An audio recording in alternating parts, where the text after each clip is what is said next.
A shirt never felt much more appropriate for the occasion than now. I believe it was just shy of a year ago that I mentioned that out of all the trailers and unveilments and reveals and first looks that were given to us, the public, from San Diego Comic-Con 2017, the one trailer, it wasn't even a full trailer, it was a teaser trailer that really stuck with me, struck a nerve in a good way, and just moved me to that swelling up feeling in my throat of getting me excited and very feelful. It hit me in the feels and the nostalgic feels in all the right ways. Was the teaser trailer for Ready Player One that had the music, that had the visuals, some of which were nostalgic and some of which were really brand new, and of course, the glue that held it all together, it being a Steven Spielberg film adapted from the Ernest Cline book of the same name, Ready Player One, which tells the story of Wade Watts, a young boy in 2045 in a technology-fueled future where this thing called the Oasis is the one thing that everybody chooses to live in rather than the real world. And that's because at this point, VR was pretty much perfected. We're kind of doing it here with the Oculus Rift here in the real world in the present day with the Oculus Rift, and just recently PlayStation slashed a couple bucks off the PSVR. So that's, baby steps. Here in Ready Player One, the Oasis takes it to a whole nother level where this is a legitimate world where you can be anybody and you can do anything. And it isn't until the death of its creator, John Halliday, or James Halliday, I think it was James Halliday. It's James and John's, whatever. Halliday, played by Mark Rylance, he unfortunately passes away, but when that happens, he then thrusts into motion.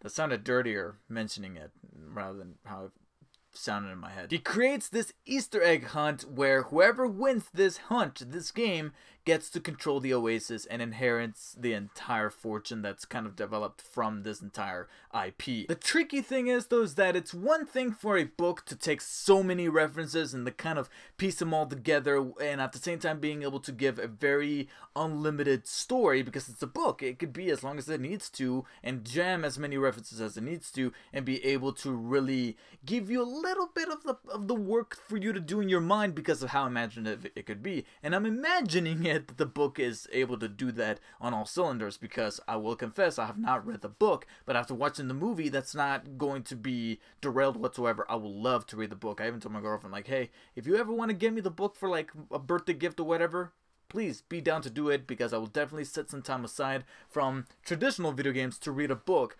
that's a love letter to video games. I would very much love to do that. So I'm very much looking forward to that whatsoever, but it's a little trickier to do in the movies, because not only are the visuals going to be a very daunting task to nail down, as well as all the references and how it all ties in, because it's one thing to do references to video games, it's another to take those references and utilize them, actually do something with them to kind of cater over to the story. And Spielberg is able to do that from time to time, where people who play video games are going to watch this movie with a smile across their face, not necessarily because of how awesome the movie is, but because of how these references are handled, because there's so many references, so many little Easter eggs within the film itself, apart from the MacGuffin Easter egg, that will just kind of tickle your gamer bone. It'll give you a gamer boner, because if you play as many games as I do, as you can tell from the controllers I have right here, I got the PS3, PS4, now the new Nintendo Switch, and actually down here, I don't know why I didn't put it up, I got the Xbox One controller, and then actually, for nostalgic purposes, let's go ahead and put the GameCube controller right here. And yeah, like what I got going on right here.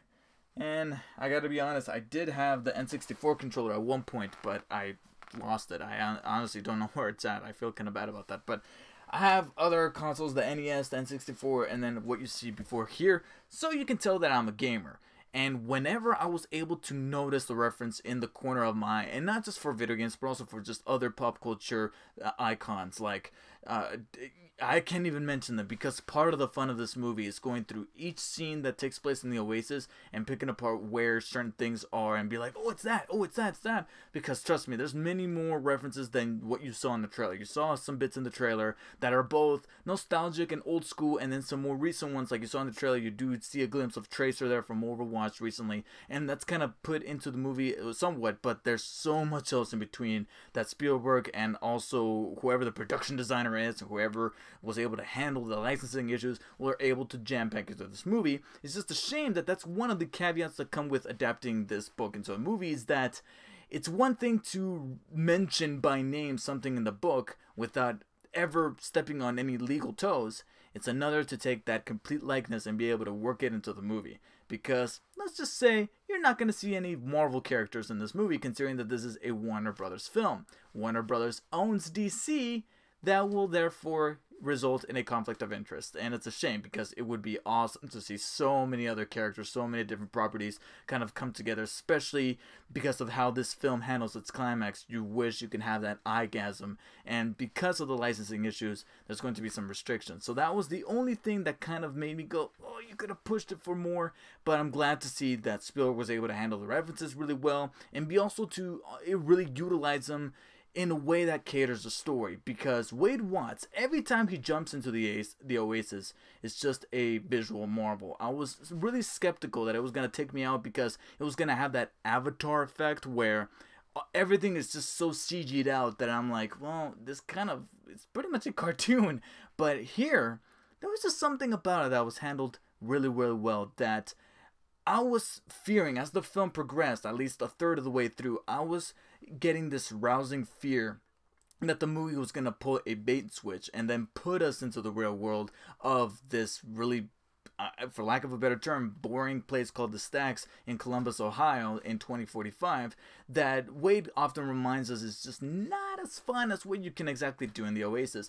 Thankfully, Spielberg caught wind of that and actually spends the majority of the film in the Oasis versus the real world. And whenever we do jump into the real world, it serves the story just as much. It's not like, oh, we got to jump into the real world because the budget says that we have to, or, you know, we need to show the actors' faces or anything like that. And I'm glad, because the majority of the time we were in the Oasis, we get to spot the cool references. We get to see all of the cool utilization of gamer terminology. Like every time something comes up, it's not necessarily a reference to a movie or a game or anything from pop culture. It's just a thing for the movie itself, for the universe of this Oasis, that says, hey, this is the thing that you kind of need to progress to the next level. This is how the Oasis works. This is how the system works. This is how the mechanics are able to be utilized by all these people that jump into Oasis, and that's cool.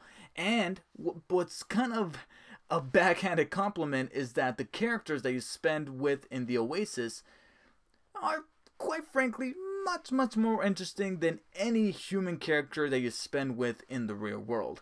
Whether it be our main avatar here, Z, played by Ty Sheridan's character Wade Watts, or then you have another character named Artemis, who's this female pink character, and then you got an orc-like cyborg going around who's kind of like the big and tall sidekick who's able to kind of create weapons and do these things, and he's got a little something cooking on the side that has a very cool payoff there towards the end. When you jump into the real world, the biggest detriment would have to be your human characters, and what is kind of boggling is that some of those human characters are the characters that play the avatars in this movie. Because Ty Sheridan, he's not a bad actor. I know he's not a bad actor, and he's not technically bad here.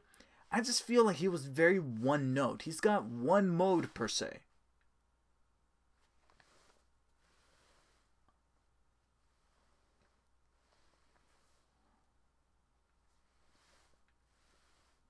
And maybe you'll get lucky and he'll close his mouth.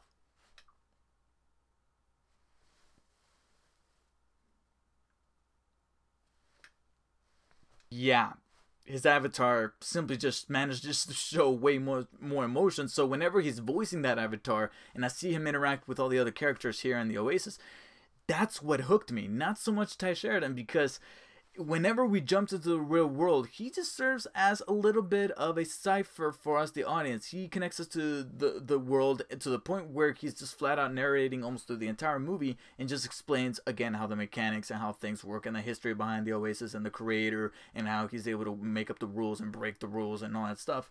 And that's cool and all, but when certain things happen within the movie that wants us to really feel something for him, there was absolutely nothing there. And that's because we might have spent a little too much time in the fake world, that when we jump over to the real world, Tai Shan's character just doesn't grab me as much. A similar thing could be said about some of these side characters that do play some of these avatars, and I don't want to get into the minutia thing because part of the movie is figuring out who's who.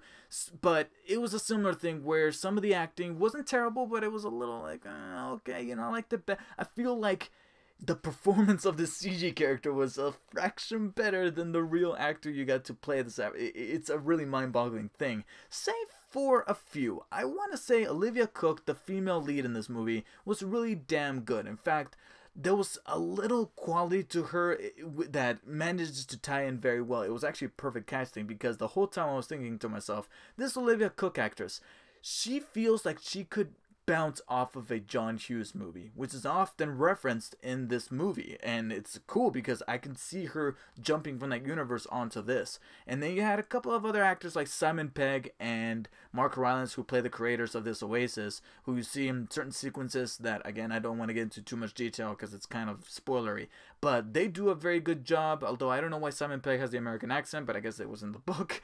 But he nails it. And then Mark Rylance, there was something about him that I'm like, why do I get the feeling I've met this guy who wants to create the most beautiful and outstanding games, but when you actually try to talk to the guy, he's fucking weird and introverted. And that's not a bad thing. You know, we're all different. We're all freaks. We're all nerds. We're all geeks, whatever.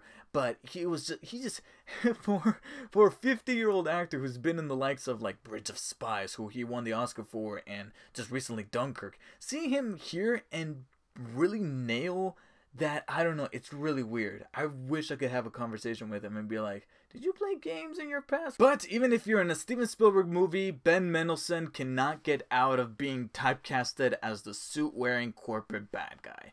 And it's a shame because I really think Ben Mendelsohn could, much like Ty Sheridan, could be a terrific actor. In fact, I've seen him. I remember he was in that Brad Pitt movie, Killing Them Softly, where he was completely against type. He was like a drug addict and he was all sweaty. He was all like, yeah, like weird. And he really was a great performance in that movie. He was one of the standouts.